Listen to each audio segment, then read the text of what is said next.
Ce podcast vous est présenté par le Centre Patronal, organisation économique offrant des services d'assurance sociale, des conseils juridiques et des formations continues.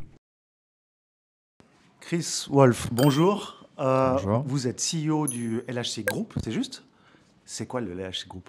C'est une holding qui est composée de 4 sociétés, 116 employés. Et ces 4 sociétés sont regroupées autour du pôle de la Vaudoise Arena avec des métiers différents mais complémentaires. La première équipe du Lezonaca Club, tout le monde la connaît. La deuxième, c'est l'Académie qui regroupe 300 jeunes qui patinent entre 4 ans et 20 ans. C'est la relève. C'est la relève, exact. Et puis la troisième activité qui va avec la première en termes d'hospitalité pour les soirs de match, c'est la société de restauration qu'on a créée, LHC Gourmet. Puis la quatrième, c'est la petite nouvelle qui n'a pas encore pu décoller à cause de la pandémie et d'autres soucis et d'autres problèmes qu'on a eus, qui est l'activité liée au concert et à l'événementiel. Ok. Comment est-ce qu'on devient CEO du groupe LHC? Quel est votre parcours? Mon parcours, il est assez atypique puisque je me suis empressé de quitter les études et l'école pour lequel j'avais pas une grande affection, on va dire ça comme ça. Et mon premier métier, c'était le métier que vous exercez aujourd'hui, à savoir l'animation, DJ, radio, production et autres, que j'ai fait pendant des années. Ça m'a conduit à travailler pour un groupe de radio important qui s'appelle Énergie, en France, en Europe. Et puis, le LHC, ça a toujours été une affaire de cœur pour moi. J'ai toujours été un supporter depuis mon plus jeune âge. Pourquoi? Vous avez vous-même... Je suis né à la clinique de Montchoisy déjà. J'étais à l'école l'Élysée. J'étais au tennis de Montchoisy. Après, j'ai vu qu'il y avait un trou dans le grillage. Donc, je me suis faufilé et puis je suis arrivé au match. C'était sympa. Et puis voilà. Donc, ça a toujours été j'ai toujours été supporter, toujours adoré les places debout, places assises, venir avec des amis, des copains. Et en 2004, le club a été repris par un groupe. Et puis, je leur ai dit tout le bien que je pensais du marketing et du sponsoring de l'époque. Alors, ils m'ont gentiment invité à venir les conseiller, ce que j'ai fait pendant à peu près 4 ans, pour ensuite rejoindre d'une manière un peu plus concrète et efficace en 2008 le LHC. Ok. Mais vous-même, vous avez joué au hockey? Pas du tout. D'accord. Non, je suis un très mauvais patineur. Par contre,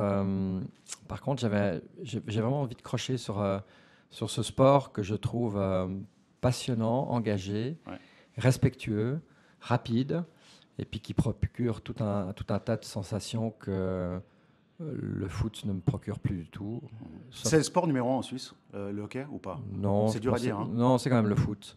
C'est quand même le foot au travers du nombre de licenciés et peut-être de la portée de l'équipe nationale, surtout récemment. ou de la participation de certains clubs à la Champions League. Voilà, ça donne un petit peu plus d'envergure.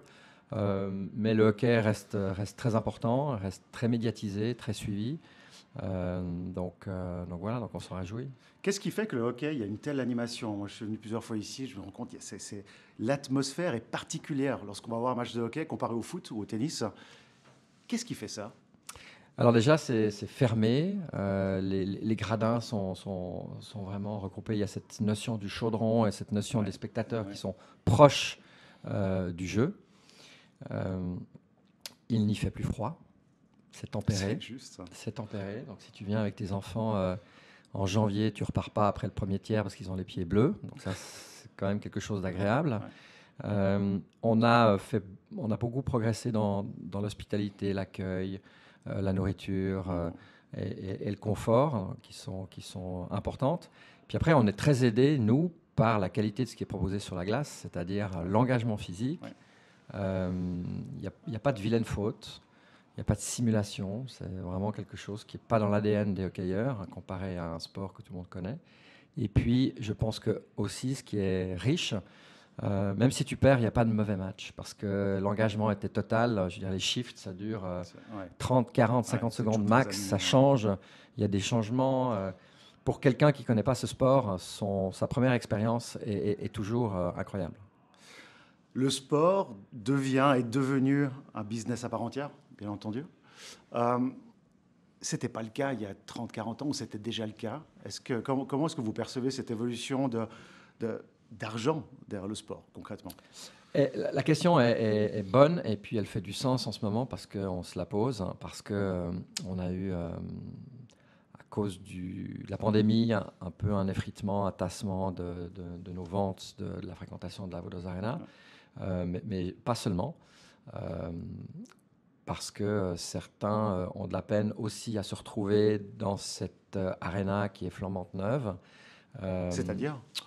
Parce que je pense qu'il y a des gens, je parle des supporters de base, hein, qui sont là depuis longtemps, qui étaient... on leur a changé la patinoire 3 fois en 6 ans. Hein. C'est pas rien. Pour des gens qui suivent le club depuis 40 ans, 30 ans, 20 ans. Ça peut être positif aussi. Non? Oui, bien sûr. Mais il faut un petit temps d'adaptation, je pense, pour certains, pour retrouver leur marque, pour retrouver véritablement... le hockey, ça se partage toujours. Tu viens pas seul. Tu viens avec ta famille, tu viens avec ta femme, tu viens avec tes enfants, tu viens avec tes collègues de bureau, tu viens avec tes clients. C'est quelque chose qui se partage. Et on a cassé un peu ça pendant 2 ans en disant aux gens, vous devez rester à la maison pour nous suivre derrière votre écran. Et puis, il y a des histoires d'amitié qui se sont arrêtées parce qu'il y a des gens qui ont eu peur encore maintenant. Il y a des gens qui ont été malades, qui ont été touchés. Donc, il va nous falloir un petit peu de temps avant que ça revienne. Et puis, c'est les résultats sportifs aussi. Hein. On est dans une région qui respire le hockey, qui adore le hockey, qui est passionnée. On a une chance quand j'ai des gens de l'étranger qui viennent de Montréal, de Paris, de Londres, grande ville, grande capitale. Tous me disent la même chose. Le public ici est passionné, vraiment par le jeu, ensuite par le club et après par l'expérience. Mais c'est vrai que les clubs de sport, aujourd'hui, je pense que la crise sanitaire a poussé les clubs de sport à trouver d'autres sources de revenus également. Juste? Oui. Alors, je n'ai pas répondu complètement à votre première question. Est-ce que c'est devenu un sport business? Oui, clairement, c'est devenu. Mais ça n'empêche pas que si tu n'as pas des intérêts dans le business, tu ne te retrouves pas dans ce que l'on propose. Et c'est là-dessus qu'on veut intensifier maintenant notre travail, parce qu'on a fait beaucoup pour les VIP, c'est magnifique. On a 1400 places, 10 loges. Tout le monde est unanime pour dire que ce qu'on propose, c'est un niveau Champions League. On a tapé haut. Hein. Ça, c'est très bien. Maintenant, on doit se concentrer sur le public qui vient en famille, sur les étudiants, sur les gens qui ne connaissent pas encore ce sport, qui en entendent parler, mais qui n'ont pas fait le pas pour venir découvrir ça. Et puis pour toute notre base de plus anciens supporters qui sont là depuis des années et avec qui on doit continuer à travailler la connexion et l'interaction en dehors des matchs. D'accord. Donc, je vous donne un exemple. On est en plein centenaire. On a commencé par aller sur les lieux là où tout a démarré en 1922 à Sainte-Catherine dans les Hauts-de-Lausanne. Après, on est allé à Montchoisy, on a fait 3 soirées où on a reconnecté un petit peu les anciens supporters avec des anciens joueurs. On a fait ici un match, le 6 de légende, avec des anciennes gloires. Et on a fait notre match contre Ajoie avec le vieux maillot. Et tu vois vraiment dans l'esprit, dans le fond des yeux des gens, il y a plein d'étoiles. Ouais. Ils demandent ça, ils ont envie de ça, ils sont très nostalgiques. Ils se souviennent des très très bons moments que le club leur a procurés. Et puis ils sont demandeurs pour que ça continue. Donc quand tu joues à la 8e place, 9e place, nos supporters, ils n'aiment pas ça. Et ils attendent maintenant qu'on joue les premiers rôles, qu'on soit une équipe. Tu peux perdre en étant 4e ou 5e, il n'y a pas de souci. Mais tu dois tout donner et le supporter doit sentir que le club est uni et puis qu'on se bat tous pour le même objectif avec eux, qu'on soutient nos joueurs. Et quand il y a des petits ratés à l'allumage, c'est normal, c'est logique. Il y a une nouvelle équipe, il y a des nouveaux actionnaires qui viennent. Ouais. Ils doivent aussi marquer leur empreinte parce qu'ils ont une vision et parce qu'ils veulent prendre des décisions, encore une fois, avec un but, le développement et le bien du club. Mais votre priorité, un club est fait de fans, hein, du fan club qui vient ici, ce qui pousse les sponsors aussi à investir dans le club, etc. Donc, votre première priorité, c'est de trouver une communauté de fans et comment les entretenir en dehors des matchs et faire en sorte que les résultats sont presque secondaires. C'est ça le grand challenge. Yann. Ok. Il y a euh, la communauté existante, elle est fidèle depuis des années. Ouais. Elle n'a pas changé. Quel que soit le résultat? Ouais, pratiquement. Ok. D'accord, le noyau. Mais c'est un noyau qui faisait qu'on était beaucoup quand on était à Malais ou à Malais 2.0. D'accord. Maintenant, il y a plus de capacité, il y a plus de place dans la Vodos Arena. Ouais. On n'a pas véritablement eu le temps de la lancer. Encore une fois, on est arrivé vraiment dans des conditions difficiles d'ouverture. Et puis ensuite, on a été très vite freiné par des problèmes, encore une fois, liés à la pandémie depuis 2 ans. Et ça a freiné notre envol, notre développement. Ouais. Et donc maintenant, si on fait un petit état, on a cette base fantastique qui est composée, encore une fois, de supporters, d'ultras, de membres de clubs de soutien, de partenaires, de fournisseurs. Vraiment, la palette, elle est très large. Les supporters au LHC se comptent par milliers venant des 4 coins du canton de Vaud. Peut-être parce qu'on offre la gratuité sur les transports publics à nos abonnés, 3 heures avant, 3 heures après. D'accord. Et on se rend compte aussi que cette base-là, je l'ai dit avant, elle a besoin de connexion avec nous. Hein. On doit s'adresser à elle tout le temps, on doit communiquer, on doit être respectueux, on doit lui expliquer les choses. Ce qui est difficile en 2022, quand tu as de l'appétit comme nous, puis que tu ouvres 25 portes, puis que tu essaies de faire plein de choses pour le bien du club. C'est pas toujours perçu. Tout ce qu'on fait n'est pas toujours perçu comme on le souhaiterait par notre base de fans. Et on doit à tout prix améliorer ça en passant des moments avec eux en dehors des matchs. Très important. Une arena comme ça coûte très cher, bien entendu. Donc, d'où l'objectif de créer une société qui va créer des événements, etc. C'est obligatoire aujourd'hui pour couvrir des coûts. Le sport ne suffit pas. Hein. Alors, on a la chance déjà, il faut le souligner, d'avoir la fierté de vivre dans une région et dans une ville olympique qui a massivement investi dans ses infrastructures sportives depuis les 3 dernières années. Et ça nous réjouit. Et maintenant, on a enfin l'écrin que le public mérite et que le club, mais on n'est pas tout seul. Il y a aussi les autres clubs régionaux, Prix, Renan, j'ai dit avant le mouvement junior, mais aussi le patinage public. Il y a toute une composante. Puis c'est surtout un centre sportif avec d'autres sports que la glace, dans lequel demain on y fera des séminaires, des expositions, des concerts, des championnats d'Europe, des championnats suisses, des compétitions, des grands événements. Et puis pour nous, c'est essentiel ce développement parce que ça doit nous permettre, encore une fois, de consolider le club et puis d'augmenter les revenus.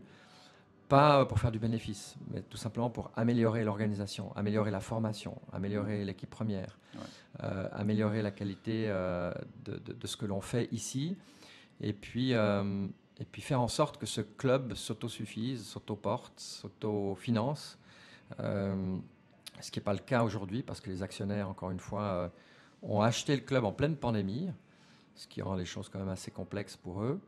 Et on est extrêmement reconnaissant de ce qu'ils ont fait, de ce qu'ils font encore aujourd'hui. C'est-à-dire, ils nous soutiennent beaucoup plus qu'ils ne le devraient. Et le but, c'est vraiment demain générer des revenus pour être, encore une fois, être en mesure de pouvoir dépenser l'argent qu'on a généré nous-mêmes. Okay. Voilà. On y arrivera dans quelques années, mais ça va prendre un peu de temps. Parce que la pandémie nous a freinés. Énormément, bien sûr. Le sport, la plus belle émotion, une des plus belles émotions du monde. Il y a beaucoup de gens qui font des corrélations entre le sport et le business, même si le sport est un business. Quels sont les ponts que vous voyez d'enseignement à travers le sport pour le monde professionnel? Alors, déjà, nous, on a un soutien incroyable de l'économie. On a plus de 500 PME qui soutiennent le club. Ouais. C'est juste énorme. C'est une mobilisation sans précédent, jamais vue. Et on a vraiment cette connexion avec les entreprises au travers des business lunch, au travers de notre espace capital olympique qui permet vraiment de recevoir des entreprises, de favoriser les relations et autres. Et tout est regroupé au même endroit. C'est une grande force, un beau travail qu'ont fait les architectes. Vraiment, notre secteur VIP, tu y accèdes très vite et puis tu y crois surtout tout le monde. Mhm. Et l'accès est fort pour ça parce que il y a des conseils d'État, il y a des CEO, il y a des présidents de conseil, il y a des conseils qui viennent en entier pour une soirée, mais toute l'entreprise est représentée. Je veux dire, le nombre d'entreprises qui font leur sortie ici, c'est juste phénoménal. Mais gérer un club de sport, c'est la même chose que gérer une entreprise où il y a des particularités qu'il faut prendre en compte. Alors, à la base, les problèmes qu'il y a dans un vestiaire, c'est les problèmes qu'il y a dans un bureau. Les performances qu'il y a dans un vestiaire, c'est les performances qu'il y a dans un bureau. Mais les sportifs n'ont pas un caractère un peu plus... compétitif, ouais, ça dépend de l'entreprise. D'accord. Donc, nous, alors, on est une entreprise compétitive, Ouais. bien sûr. Nous, on est là pour faire encore une fois, de la performance. Ok. Pas que, mais de la performance, en tout cas, quand tu dois faire revenir le public dans la patinoire, quand tu dois augmenter tes recettes, tes revenus en restauration ou alors en sponsoring. Maintenant, on ne fait pas que ça, on fait de la formation. Beaucoup de formation pour les jeunes, et ça, c'est un gros point. Et surtout, pour nous, l'année du centenaire, c'est aussi l'année qui va nous permettre de lancer des nouveaux produits, des nouvelles activités, comme la fondation. Ouais. La fondation LHC, qu'on va lancer le 19 mai, elle aura pour mission et pour but de faire la promotion du hockey sur glace dans toutes les régions du canton de Vaud, là où il y a des patinoires. D'aider les jeunes, d'aider les mouvements juniors, de les faire venir ici, de partager les expériences avec les coachs. Aussi de visiter les enfants hospitalisés, ça c'est les joueurs qui vont le faire. De les faire venir à la patinoire ou à la fin d'un entraînement pour partager un moment avec eux. Et puis le troisième item auquel on tient beaucoup, puis là on a un rôle social extrêmement fort à jouer, aussi au travers des joueurs, c'est motiver les jeunes qui sont dans une situation défavorisée, de handicap, ou des fois dans des passages dans leur vie pas faciles, et puis de leur dire, viens faire du sport avec les joueurs, viens à Bellerive cet été, viens sur la glace cet hiver, viens te bouger, viens faire de l'activité physique. Et nous, c'est ce qu'on veut promouvoir. Les joueurs sont fidèles à un club. Je vous pose la question parce que vous faites beaucoup d'efforts dans la formation, ce qui peut engendrer des futurs talents pour l'équipe principale. Est-ce que les joueurs, aujourd'hui, en 2022, sont encore fidèles par rapport à une culture d'entreprise, culture de club, ou est-ce qu'ils sont vraiment... ils prennent leurs décisions uniquement sur des revenus ou des conditions, on va dire, monétaires? Ça dépend. Comme dans une entreprise, on n'a pas tous le même rapport au travail et à l'entreprise. La génération jeune actuelle, c'est plus court terme, c'est plus une... Pourquoi, vous pensez? Parce que je le vois, je le constate. Ouais. C'est moins un mariage sur le long terme, comme moi j'ai pu avoir cette approche avec le travail et avec l'entreprise. Ouais. Moi j'ai connu 2 entreprises. Donc, je sais qu'aujourd'hui, quand tu parles avec quelqu'un qui commence, qui arrive sur le marché du travail, 22 ans, 23 ans, puis tu lui dis on est d'accord, tu vas rester ici 10 ans. Non. Donc, là, il faut savoir que la carrière déjà d'un hockeyeur, c'est 10 ans. Ouais. D'accord, 10-15 ans. Donc, il commence vers quel âge professionnel? Vers 20 ans ou... Ouais, en moyenne, oui. Okay. Ouais, ça peut être un petit peu plus tôt. Certains partent directement dans l'Amérique du Nord sans jouer en Suisse. Ouais. Mais ça, c'est concurrence de l'Amérique du Nord. On ne peut pas la combattre. On peut. Non, parce qu'on a déjà un très très bon niveau. Donc la Suisse, elle est reconnue sur l'échiquier mondial du hockey comme étant un des 3 ou 4e meilleurs championnats. Ouais. Donc je pense que ce qu'on propose ici pour les jeunes, c'est vraiment de qualité. Okay. Et que le saut à faire quand tu es junior... serait idéalement de faire la seconde division avant de monter dans la première. Parce qu'il y a une phase d'apprentissage quand tu joues avec les jeunes ou quand tu joues avec la première équipe. Il y a un gap qui est quand même considérable. Et donc les joueurs, oui, sont regardants évidemment quand ils gagnent 500 et puis quand on leur propose 600 sur 4 ans, ça fait une sacrée différence quand tu calcules sur 10-15 ans. Ouais. Donc oui.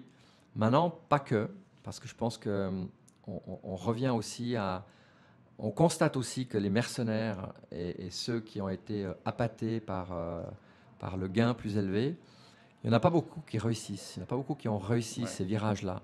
C'est souvent beaucoup de pression sur les épaules et c'est souvent des joueurs qui sont plus capables de délivrer la performance qu'ils délivraient dans leur club précédent. À cause d'une pression supplémentaire. Bien sûr, bien sûr.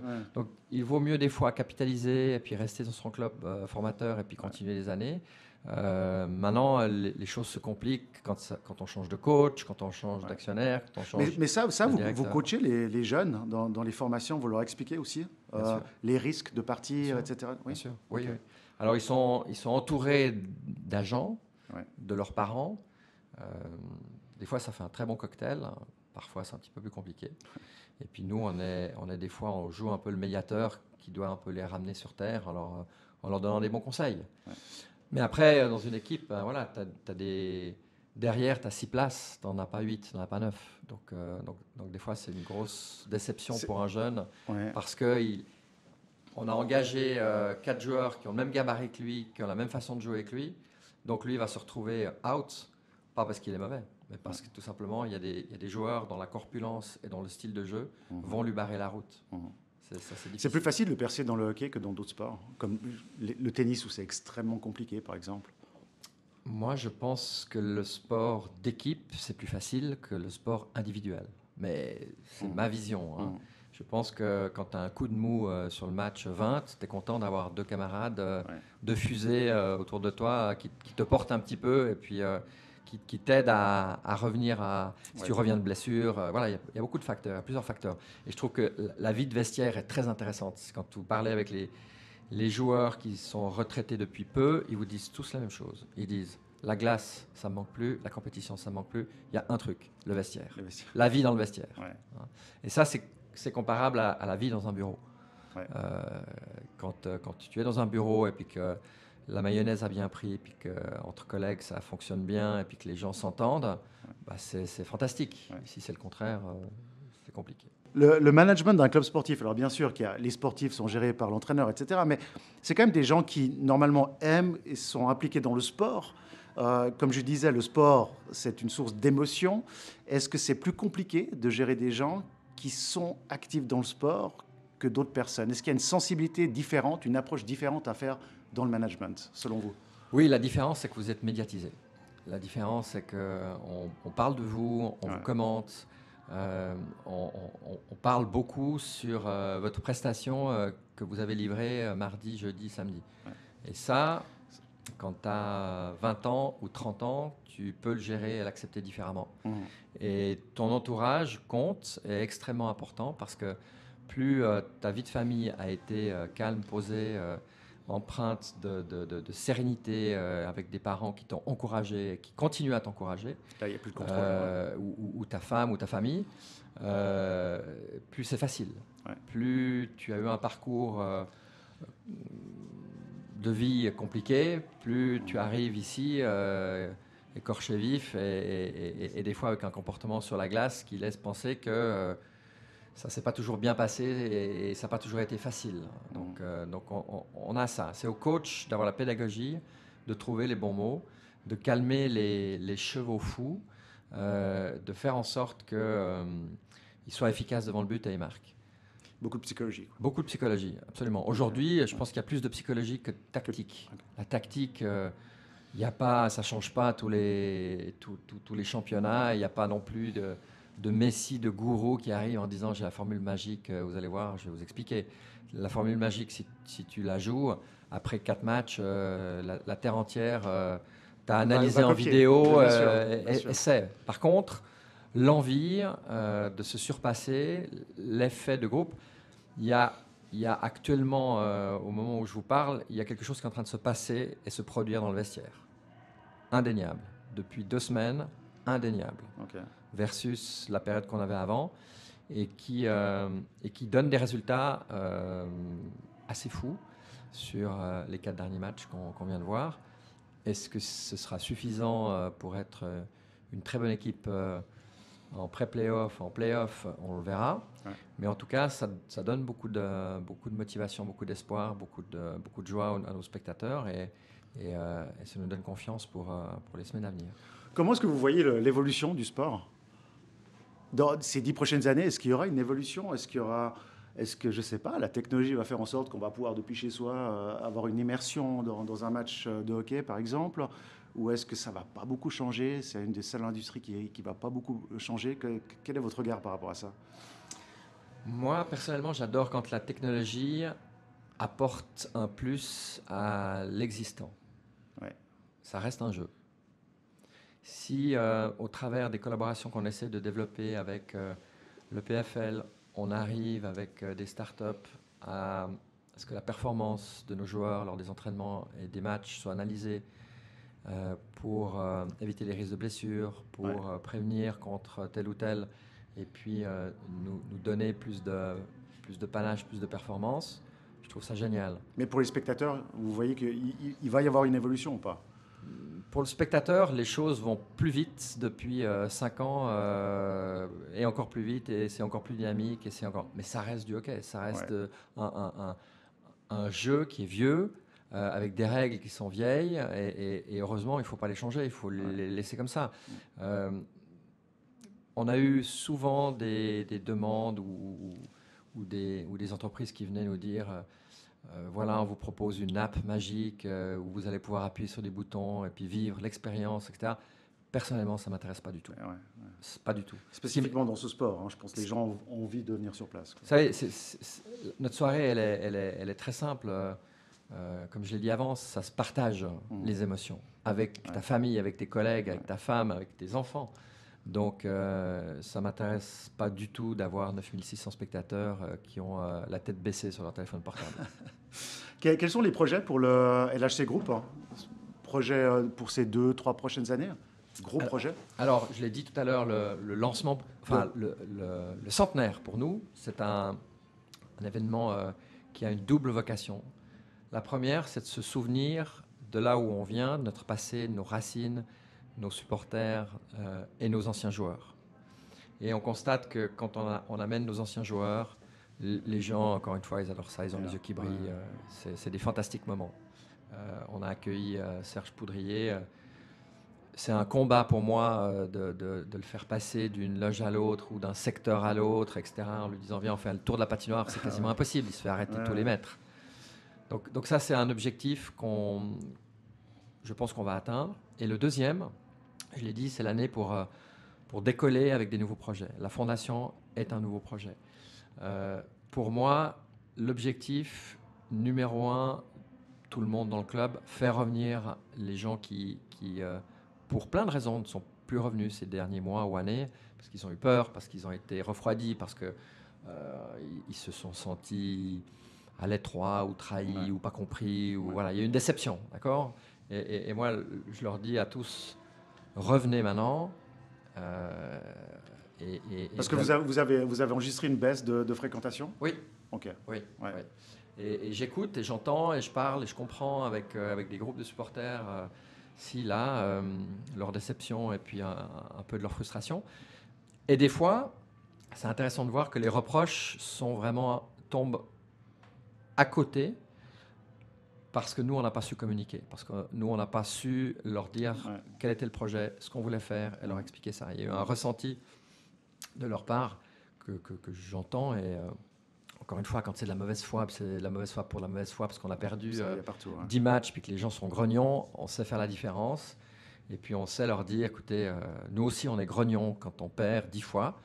Il n'y a pas que vous, ça nous énerve autant que vous, mais on doit rester solidaires. Ça ne sert à rien de s'énerver.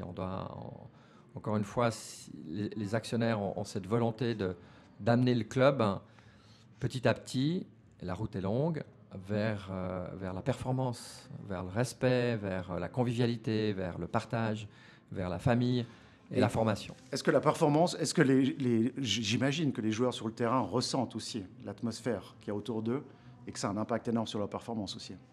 Très bonne question. On a gagné les 4 derniers matchs. Comme par hasard, on les a gagnés depuis que les restrictions étaient levées. Ok, ouais. Donc ils ont besoin de ça, les joueurs. Clair, évident. Ouais. Encore une fois, un match de LHC, c'est vraiment particulier. Les gens de Montréal me disaient, mais c'est quoi ce bruit? C'est quoi cette ambiance? C'est quoi ça? On n'a pas ça chez nous. Oui, un peu en play-off.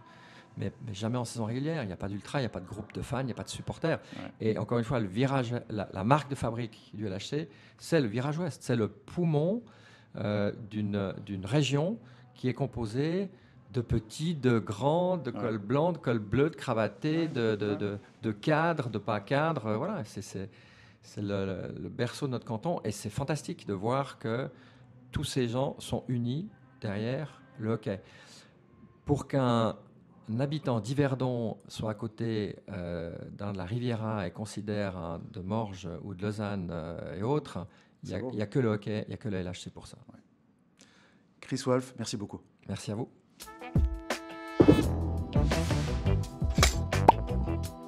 Ce podcast vous a été présenté par le Centre Patronal, organisation économique offrant des services d'assurance sociale, des conseils juridiques et des formations continues.